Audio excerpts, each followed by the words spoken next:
Motherwell booked their place in the last 16 and set up a money-spinning tie against Rangers.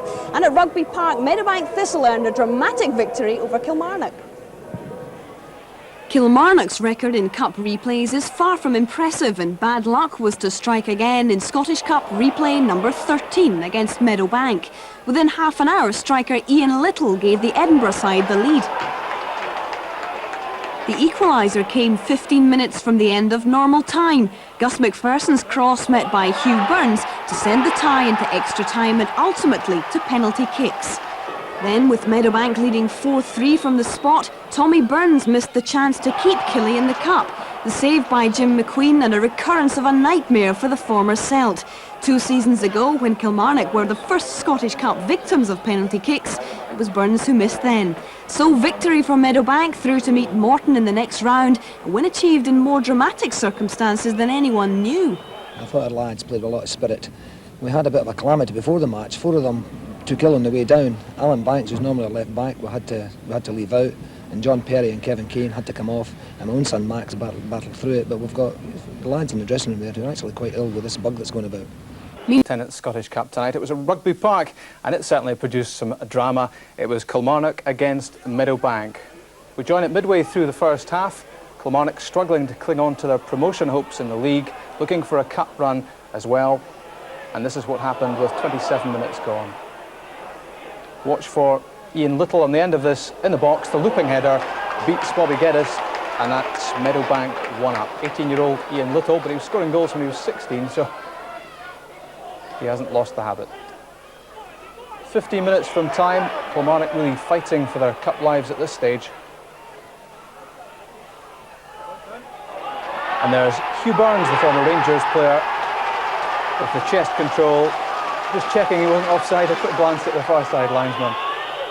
Penalty shootout now after no goals in extra time, and that was Dave Roseborough with penalty number 1. Meadowbank 1-up in the penalty shootout. Now Tom Black, former Airdrie and St Mirren player.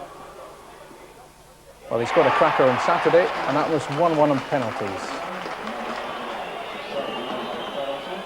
Bobby Geddes on the Kilmarnock goal line. And it's Armstrong with Meadowbank second. In off the inside of the post, but that's 2-1 to the Edinburgh team.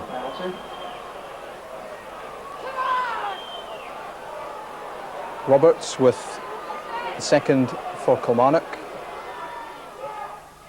Soft one, saved by McQueen, and that was 2-1 Meadowbank at that stage. Irvin missed as well though. Bobby Geddes saved, and the scoreline stayed 2-1. That was Hugh Burns. He scored in normal time, and that was his penalty, which made it 2 each. Ian Little, that's his second. 3-2. Callum Campbell.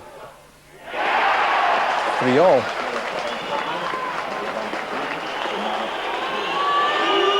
He's getting tense now.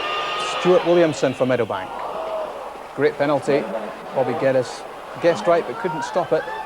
And so Tommy Burns, the veteran of so many important occasions in football, had to score this to keep Kilmarnock in. Saved by McQueen. And 4-3 on penalties. Kilmarnock go out. And that's Meadowbank through to a tie against Morton in the next round. And Kilmarnock, Derek, were the first victims in the Tenant Scottish Cup of a penalty shootout. So that's a second one for them, and unlucky to go out that way, obviously. Well, they are. They knew after this round that someone had to go out again.